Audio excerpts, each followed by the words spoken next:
Firman Tuhan dengan satu topik yang lain daripada yang lain, yang jarang sekali kita dengar, saudara, yaitu kedatangan Tuhan kedua kali. Amin, saudara.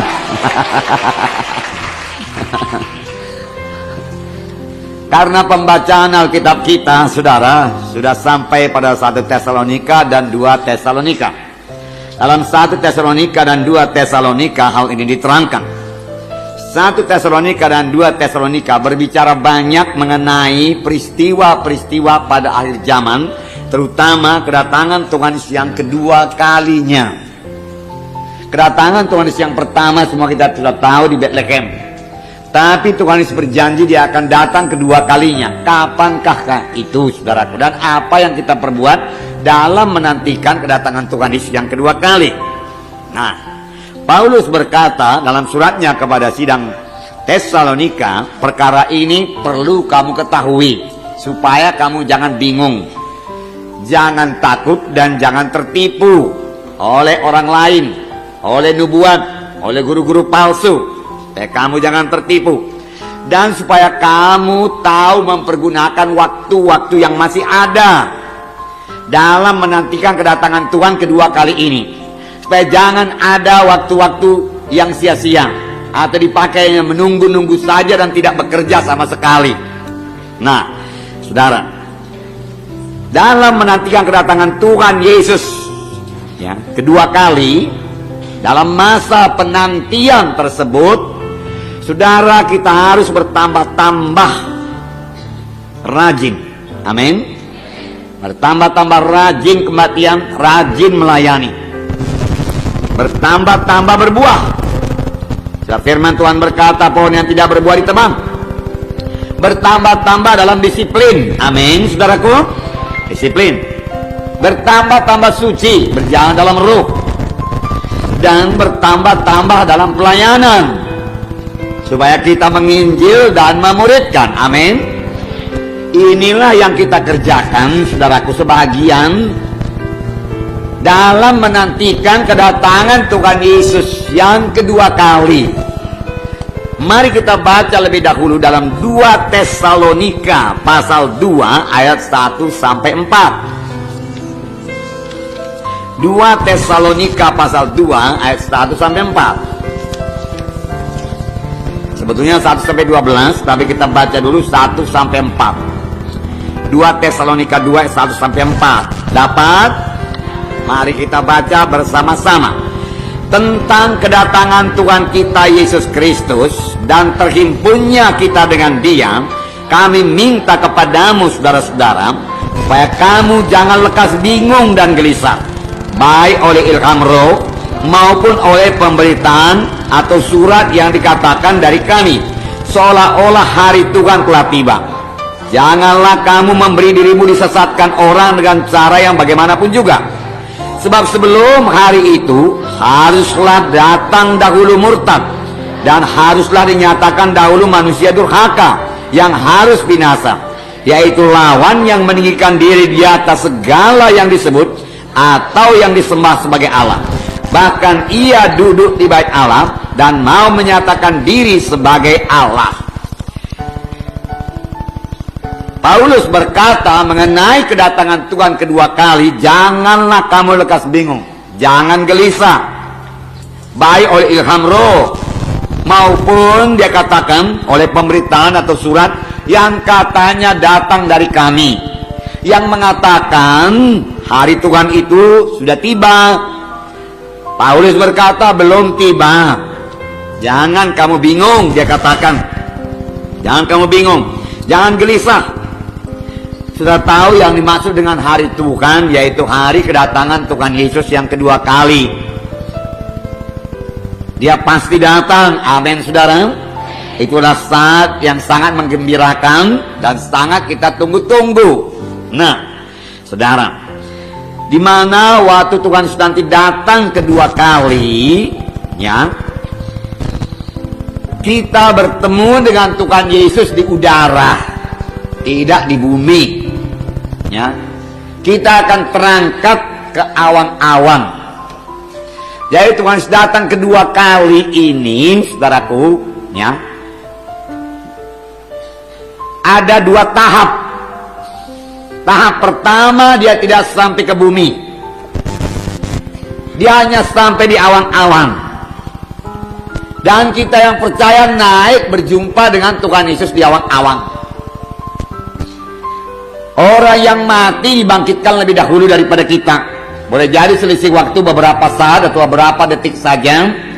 Kemudian mereka mendapat tubuh yang mulia, kita pun diubahkan. Lalu kita bertemu dengan Tuhan Yesus di awan-awan, lalu ke surga. Dan di dunia, apakah yang terjadi pada waktu itu di dunia ini? Tentunya tidak semua terangkat. Yang terangkat yaitu anak-anak Tuhan yang percaya, yang penuh Roh Kudus, yang tidak kedagingan, yang sudah bebas daripada ikatan-ikatan. Yang lain, saudaraku, tinggal di bumi ini. Boleh jadi mereka melihat kita terangkat ke atas, dia berusaha untuk lompat, saudaraku, tapi tidak akan sampai terangkat. Amin, saudara. Nah, dan mereka akan mengalami sengsara yang besar di bawah antikristus. Di bawah antikristus. Paulus mengatakan hari itu belum tiba. Sebab dia katakan di sini, ya, sebelum hari Tuhan tersebut harus datang lebih dahulu kemurtatan. Ya. Di sini dikatakan, janganlah kamu memberi dirimu disesatkan dengan cara yang bagaimanapun juga. Sebab sebelum hari itu, ya, sebelum datang Tuhan, haruslah datang dahulu kemurtatan, murtad. Dan haruslah dinyatakan itu manusia durhaka yang harus binasa, yaitu lawan yang meninggikan diri di atas segala yang disebut atau yang disembah sebagai Allah. Bahkan ia akan duduk di bait Allah dan mau menyatakan dirinya sebagai Allah. Manusia durhaka, kemurtatan harus dinyatakan dahulu. Tetapi, saudara, mari kita bacakan sedikit lagi ayat 5 dan 6. Tidakkah kamu ingat bahwa hal itu telah kerap kali kukatakan kepadamu ketika aku masih bersama-sama dengan kamu, dan sekarang kamu tahu apa yang menahan dia, sehingga ia baru akan menyatakan diri pada waktu yang ditentukan baginya. Ada yang menahannya, si pendurhaka itu, sehingga ia baru akan menyatakan diri pada waktu yang ditentukan baginya. Ayat 7, dengarkan. Karena secara rahasia kedurhakaan telah mulai bekerja. Rahasia kedurhakaan telah mulai bekerja. Tetapi sekarang masih ada yang menahan. Ada yang menahan. Kalau tidak ada yang menahan, tidak ada kekangan lagi, kejahatan akan merajalela, kenajisan akan merajalela di dunia ini. Tapi ada yang menahan. Sekarang ini ada yang menahan. Kalau yang menahannya itu telah disingkirkan, nah, kalau yang menahannya itu telah disingkirkan, katakan di sini, pada waktu itulah si pendurhaka baru akan menyatakan dirinya. Antikristus akan menyatakan dirinya. Ketika yang menahan itu, ke-8 ya, pada waktu itulah si pendurhaka akan menyatakan dirinya. Tetapi Tuhan Yesus akan membunuhnya dengan nafas mulutnya dan akan memusnahkannya kalau ia datang kembali. Nah, saudara yang kasih dalam nama Yesus, ada yang menahan kejahatan sekarang ini. Ada yang menahan kemurtatan sehingga tidak lepas dari kekangan 100%. Ada yang menahan. Firman Tuhan berkata, ada yang menahannya sehingga dia tidak bebas merusak manusia ini, tidak bebas membawa manusia ini berontak kepada Tuhan. Tetapi kelak yang menahan itu disingkirkan. Pada waktu itulah mereka tidak punya kekangan lagi, dan mereka akan jahat sama sekali. Mereka tidak terkendali lagi. Mereka akan berbuat jahat semau-maunya di bawah pimpinan si pendurhaka atau antikristus. Jadi antikristus itu baru muncul setelah yang menahannya itu diangkat, disingkirkan. Sekarang siapakah yang menahannya itu, saudaraku? Kita anak-anak Tuhan. Siapa yang mengatakan anak-anak Tuhan? Angkat tangan tinggi-tinggi. Oke, ada pendapat lain? Roh Kudus. Siapa yang mengatakan Roh Kudus? Angkat tangan.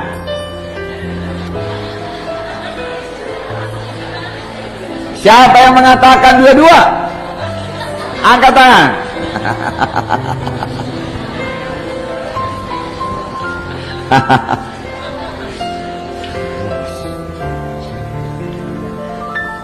Saudara, yang menahannya dua-dua saudara betul.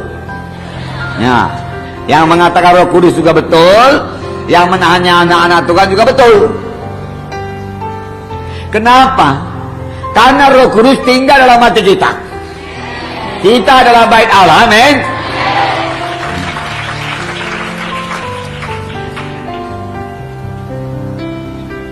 Roh Kudus kita katakan ada di gereja. Mengapa Roh Kudus ada di gereja? Karena anak-anak Tuhan ada di situ.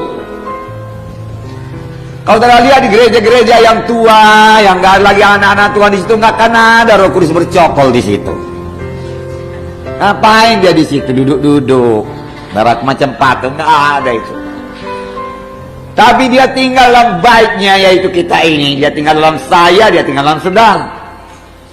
Lalu pada waktu yang menahan itu, yaitu Roh Kudus yang diam dalam anak-anak Tuhan, dan kemudian anak-anak Tuhan itu diangkat bertemu dengan Tuhan di awang-awang, Roh Kudus tidak ada lagi di bumi ini, saudaraku. Tidak ada yang menahan kejahatan lagi. Tidak ada yang menahan pemberontakan lagi. Itu ngeri sekali, saudaraku. Ngeri. Kejahatan akan luar biasa jahatnya, kenajisan akan luar biasa najisnya, pemberontakan akan luar biasa berontaknya, dipimpin oleh antikristus. Maunya jangan seorang pun di antara kita tinggal pada waktu itu, dan memang tidak akan ada di antara kita yang tinggal, karena semua kita percaya kepada Tuhan Yesus, amin. Itu satu peristiwa yang sangat luar biasa. Dan itu, saudaraku, waktunya sudah dekat. Ya. Kalau saudara tanya saya tahun berapa itu Pak Munti, saudara katakan, saya jawab tahun 20XX. Saudara isi X-nya itu berapa? Boleh jadi ada juga orang berkata tahun 200X.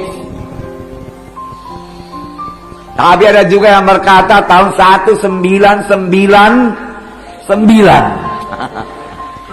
Tapi akan waktu yang tepat, tidak seorang pun yang tahu.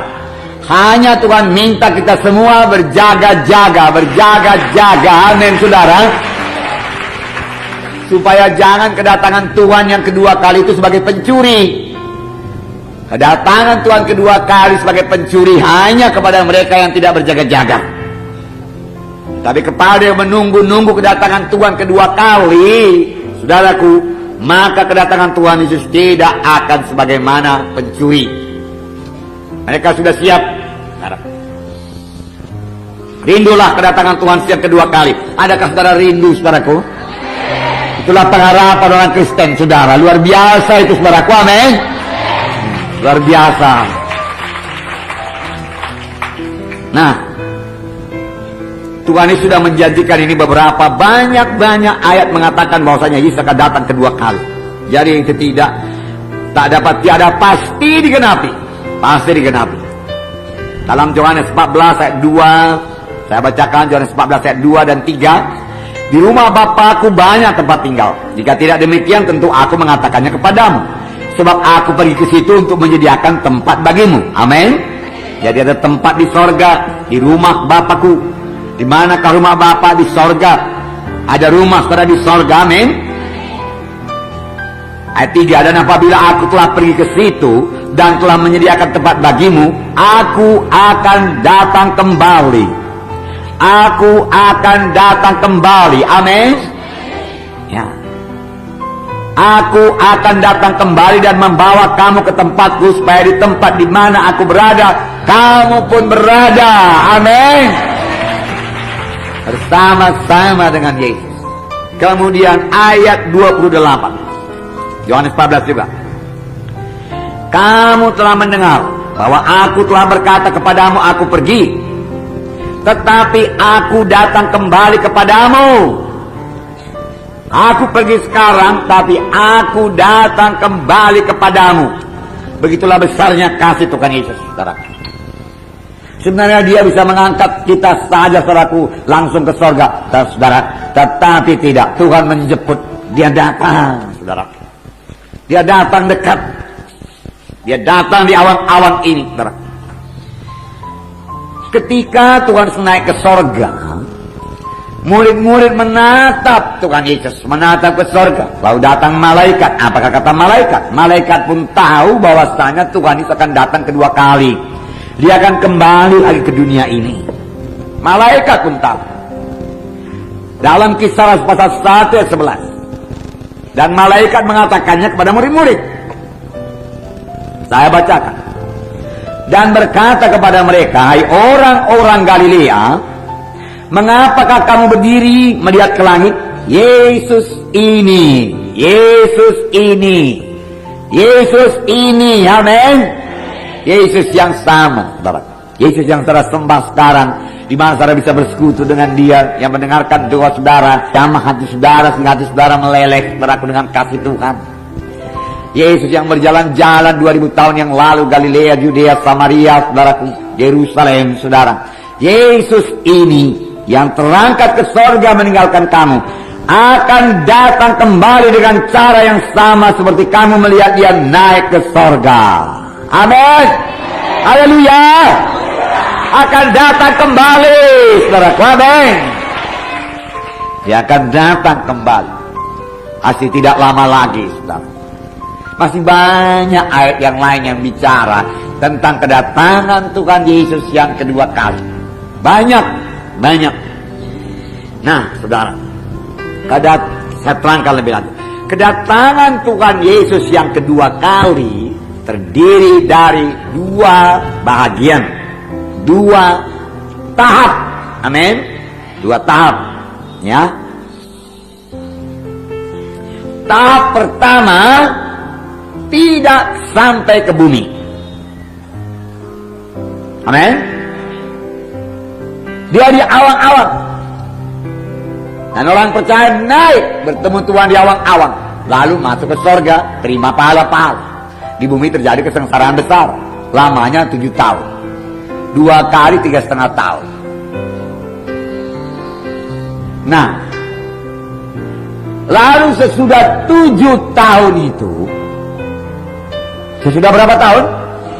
7 tahun, sudah 7 tahun kita di sorga, saudara. Kita turun kembali ke bumi bersama-sama dengan Yesus. Dan pada waktu itu Tuhan Yesus menjejakkan kakinya di Bukit Zaitun sampai ke dunia ini, amin. Tidak di awang-awang lagi. Betul-betul Dia memerintah, dan Dia mengalahkan antikristus, dan Dia mendirikan kerajaan 1000 tahun, amin. Semua itu ada ayat-ayatnya, saudara. Nah, kedatangan Tuhan Yesus yang kedua kali, tahap pertama ini tertulis dalam 1 Tesalonika. 1 Tesalonika. Jadi betul lah, Tesalonika ini bicara mengenai kedatangan Tuhan. 1 Tesalonika pasal 4 ayat 16-17.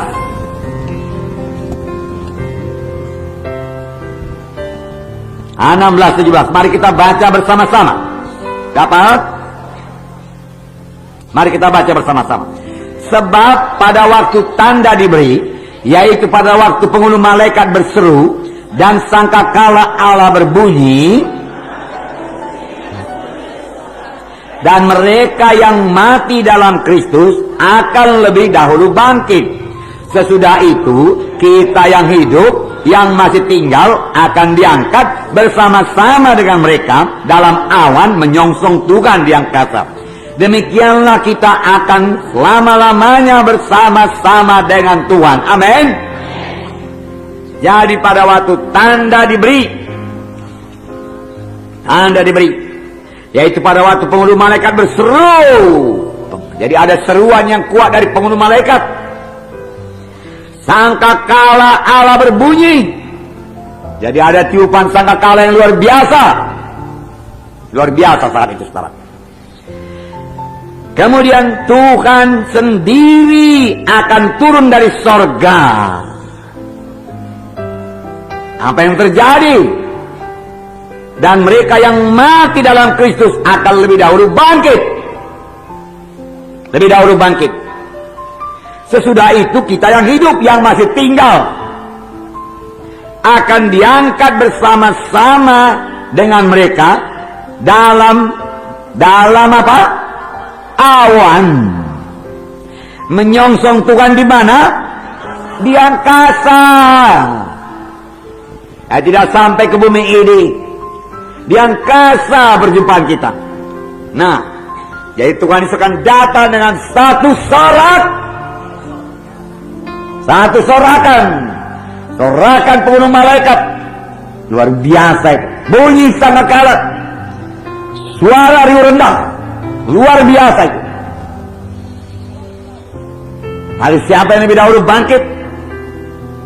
Yang mati dalam Yesus. Yang mati dalam Kristus. Nah, perhatikan. Kalau ada yang mati dalam Kristus, ada juga yang mati di luar Kristus. Yang mati di luar Kristus ini ikut bangkit apa enggak? Tidak. Sayang. Yang mati dalam Kristus sudah dihukum apa enggak? Yang mati di luar Kristus sudah dihukum apa enggak? Sudah. Tetapi nanti kelak dia dihukum lagi dengan tubuhnya sekalian, lengkap bulat-bulat.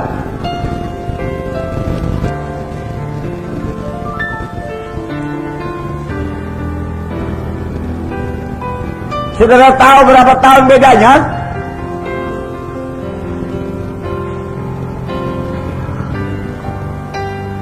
Antara kebangkitan orang percaya,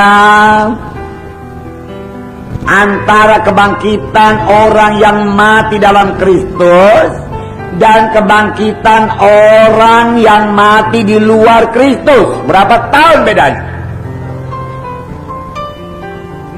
Siapa yang mengatakan 7 tahun? Angkat tangan saudara. Ya, enggak banyak. Siapa mengatakan 1 tahun? Enggak ada. Atau 1 minggu? Siapa mengatakan 3,5 tahun?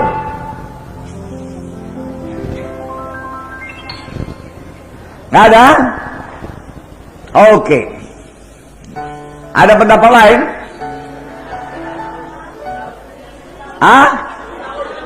7 tahun? 1.000? 1.000? Hampir betul. Hampir betul itu 1.000. 1.000 berapa? 1.007 tahun. Beri tepuk tangan yang meriah.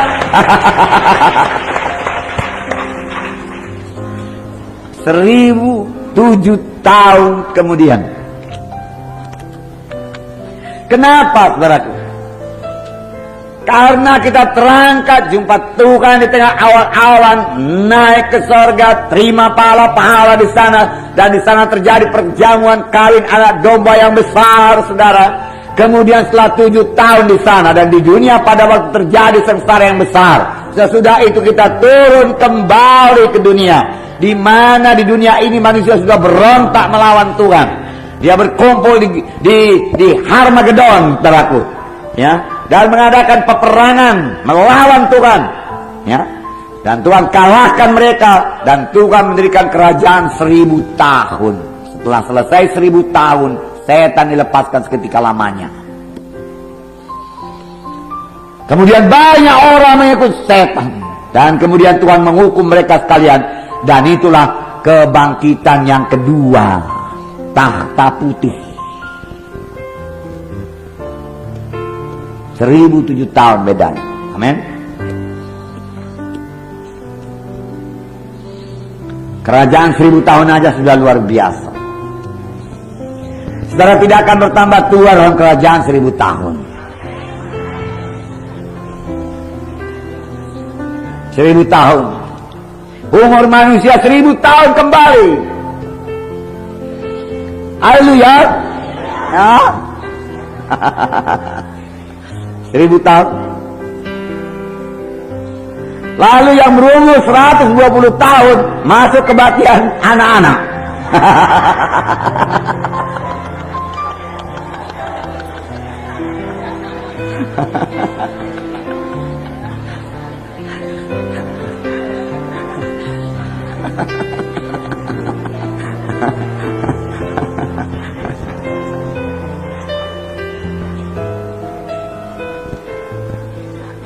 Yang 240 tahun saudaraku masuk kebaktian remaja. 300 tahun masuk kebaktian dewasa. Amin. Sayangnya nggak ada tertulis itu saudaraku. Jadi jangan percaya karena nggak ada tertulis. It is not written. Nah, tapi itulah yang akan terjadi saudaraku, luar biasa. Ya. Jadi 2 tahap. Ini yang disebut saudara dalam perjanjian baru bahasa Greka namanya parousia, yang artinya hadir atau sudah ada di sini atau kedatangan. Jadi kalau dilihat tulisannya dalam perjanjian baru namanya parousia. Parousia. Mengenai kedatangan Tuhan kedua kali dalam bahasa Grekanya dikatakan mengenai parousia. Yesus. Nah, sesudah sidang Tuhan diangkat ke sorga, di dunia ini akan terjadi kesengsaraan besar di mana antikristus berkuasa. Antikristus itu ada orangnya yang dikuasai oleh setan. Jadi itu satu oknum. Dia memerintah 2 kali 3,5 tahun. 3,5 tahun pertama belum ketahuan kedoknya. Lalu di pertengahan 7 tahun itu 3,5 tahun yang kedua permulaannya dia mengadakan perjanjian dengan Israel. Jadi Israel ini tetap ada sampai Tuhan Yesus datang. Dan kemudian dia mulai menyatakan dirinya adalah antikristus. Dan dia menajiskan bait suci. Dan mengangkat dirinya sebagai Allah, dia minta disembah. Itulah akhir daripada 7 tahun. Kemudian Tuhan Yesus datang kedua kali. Tahap kedua. Yang dalam bahasa Greka dinamakan Epifania. Dan Tuhan membinasakan dia dengan nafas mulutnya, kita baca tadi. Nah, saudara. Jadi, saudara, setelah Yesus datang kedua kali pada tahap pertama, dan kita terangkat ke sorga, saudara, ya, kita akan berada di sorga bersama-sama dengan Yesus. Jadi ini berarti, saudara-saudara tidak akan melihat antikristus. Haleluya. Ya. Sebenarnya antikristus yang harus berkata haleluya. Karena kalau ketemu kita dia nggak tahan.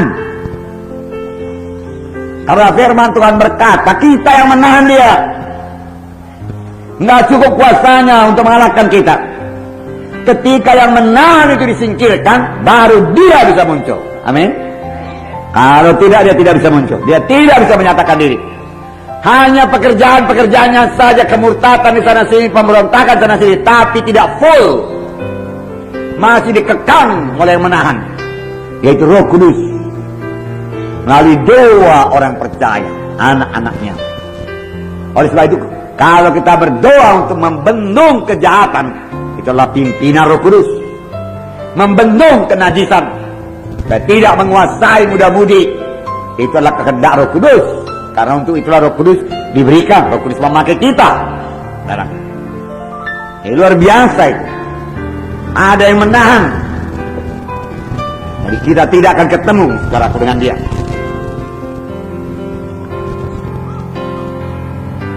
Nah, setelah selesai 7 tahun itu, Tuhan Yesus akan datang bersama-sama dengan sidangnya, bersama dengan saleh-salehnya, bersama dengan mempelai perempuannya, yaitu sidang Tuhan. Ini yang dikatakan kedatangan Tuhan Yesus tahap kedua, Epifania. Jelas, saudaraku? Ya.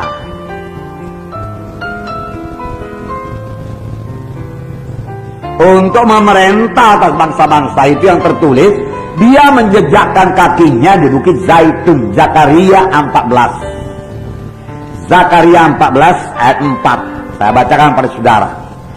Zakaria 14 ayat 4. Pada waktu itu berjejak di Bukit Zaitun yang terletak di depan Yerusalem di sebelah timur. Bukit Zaitun itu akan terbelah dua dari timur ke barat sehingga terjadi suatu lembah yang sangat besar. Setengah dari bukit itu akan bergeser ke utara dan setengah lagi ke selatan. Sangat luar biasa. Terbelah. Karena Yesus menjejakkan kakinya dengan segala kemuliaannya. Nah, pada waktu kedatangan Tuhan Yesus bagian kedua ini, ia akan membinasakan si pendurhaka antikristus tersebut. Nah, ini sudah kita baca tadi dalam 2 Tesalonika 2 ayat 5. Saya bacakan lagi supaya jelas ya, sampai 12.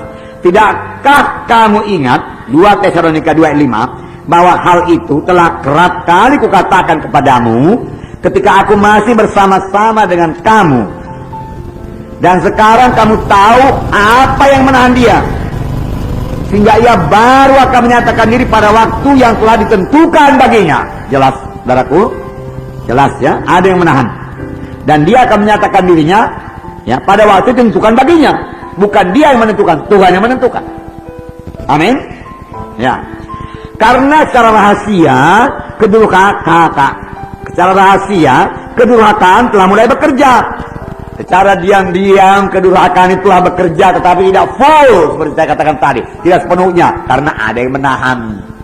Yang membuat pemberontakan di sana sini, kejahatan di sana sini, saudaraku, ya, penyembahan berhala di sana sini, saudara, ya, kuasa-kuasa kegelapan sana sini, ya, tetapi tidak sepenuhnya bisa karena ada Roh Kudus, karena ada dua anak Tuhan.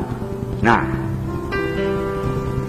karena secara rahasia kedurhakaan telah mulai bekerja, tetapi sekarang masih ada yang menahan.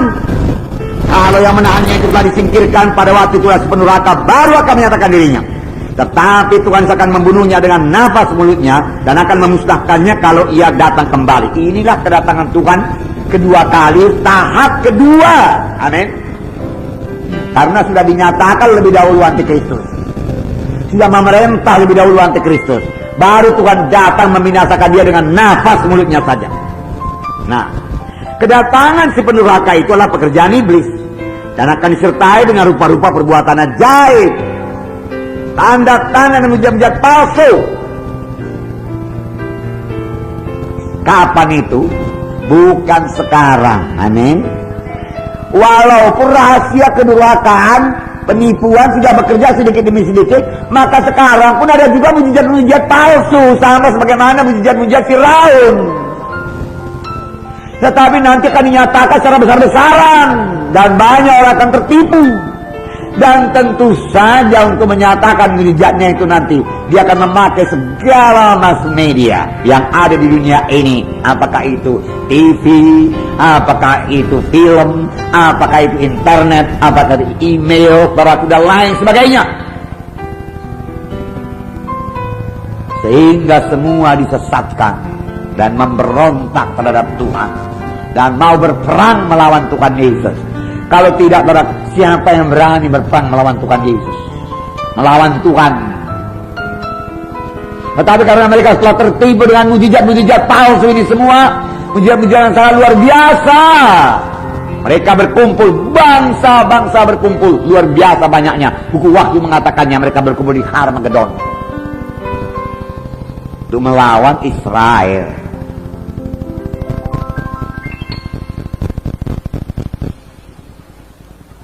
Disitulah nanti Tuhan datang.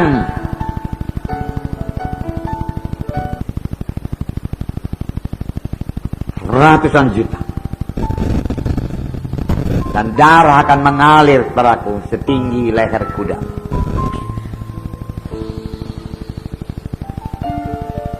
Luar biasa. Nah, lihat di sini. Akan disertai rupa-rupa perbuatan ajaib, tanda-tanda dan mujizat-mujizat palsu, dengan rupa-rupa tipu daya jahat terhadap orang-orang yang harus binasa. Mereka percaya. Karena mereka tidak menerima dan mengasihi kebenaran, ya, yang dapat menyelamatkan mereka. Mereka tidak bisa mengerti. Pada waktu Injil diberitakan kepada mereka, mereka mengeraskan hatinya. Kita berkata, Yesus sebentar lagi datang, marilah bertobat, terima Yesus, pastikan keselamatan jiwa saudara. Mereka tidak mau. Kami sudah ke gereja. Adakah kamu memiliki Tuhan Yesus? Ya, pokoknya saya ke gereja. Mereka tidak hidup dalam pertobatan. Dia bilang keselamatan itu kan anugerah. Lalu mereka ke gereja. Dia bilang keselamatan itu karunia, tetapi dia tidak mempedulikan hidupnya. Kenapa? Karena keselamatan karunia, bikin dosa pun gak apa-apa, tetap dalam dosa. Kalau memang maksud Tuhan kita selamat, dia selamat. Namanya pun karunia. Oke, terima saja karunia itu dan tetap hidup dalam dosa. Tahukah saudara bahwasanya kita percaya dalam menerima karunia Tuhan itu kita harus bertobat dan meninggalkan semua dosa, kemesuman, kejahatan. Amin. Ya. Tapi nanti ajarannya akan karunia. Lihat tanda ajaib, tanda mujizat. Boleh hidup dalam dosa, hidup dalam hawa nafsu, karena Tuhan memberikan kepada kita hawa nafsu. Mari puaskan saja hawa nafsu. Sama sebagai pengajaran, hampir-hampir sama dengan pengajaran Children of God. Saudara, saya mau mengatakan kepada saudara, tidak ada keselamatan tanpa hidup suci. Amin, saudara. Terus hidup dalam dosa. Walaupun mulut kita ini berkata, ku terima Engkau Tuhan sebagai Tuhan dan Juru Selamatku, tapi kita tidak mau meninggalkan dosa, tidak mau bertobat, tidak berkanjang dalam dosa, tidak akan membawa kita kepada keselamatan. Nah, dan ini setelah mereka mengeraskan hati, lalu mereka jatuh ke tangan antikristus. Dan itulah sebabnya ayat 11, Allah mendatangkan kesesatan atas mereka. Bukan Allah yang mendatangkan kesesatan. Roh Kudus tidak bekerja lagi atas mereka. Hati mereka telah menjadi keras. Dan mereka tidak mengerti lagi kebenaran yang sejati, yang menyebabkan mereka percaya akan dusta, supaya dihukum semua orang yang tidak percaya akan kebenaran dan yang suka akan kejahatan, yang suka akan dosa. Mereka akan dihukum walau mereka ke gereja. Yang suka akan kejahatan yang tidak akan terangkat waktu Tuhan sudah datang kedua kali, saudara. Nah,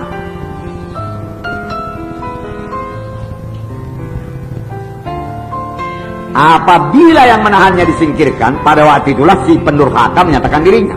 Apakah yang menahannya tersebut? Ini tidak lain daripada Roh Kudus. Oleh karena dialah yang punya kuasa untuk menahan kejahatan dan pekerjaan setan. Pada waktu itulah semua pengekanan terhadap dosa dan kejahatan akan diangkat. Dan pemberontakan yang besar di bawah pimpinan iblis atau di bawah pimpinan antikristus mulai. Tapi kita sudah berada di sorga. Amin. Tapi coba saudara bayangkan apa yang terjadi di bumi ini pada waktu itu. Pemberontakan, kejahatan. Tidak ada yang mengekang lagi. Tipu daya, saudara. Siap sekali. Sekarang ngajak saudaraku, yang saudara lihat kejahatan, tipu daya manusia ini, saudaraku, kita merasa sangat terganggu, saudaraku. Ya. Sampai hati dia berbuat demikian. Kok begitu kali kejamnya dia, kok begitu kali jahatnya dia, kita katakan, saudara. Ya. Tidak berperi kemanusiaan kita katakan. Kalau kita baca di koran-koran pembunuhan yang keji, saudaraku, Ya, kok bisa begitu kita katakan? Mereka itu kita katakan. Itu saudaraku masih ada yang mengekang, yaitu Roh Kudus, gereja Tuhan. Apalagi nanti setelah gereja diangkat, saudara, betapa mengerikan hidup dalam dunia ini, saudara. Antikristus, setan itu antikristus, saudara.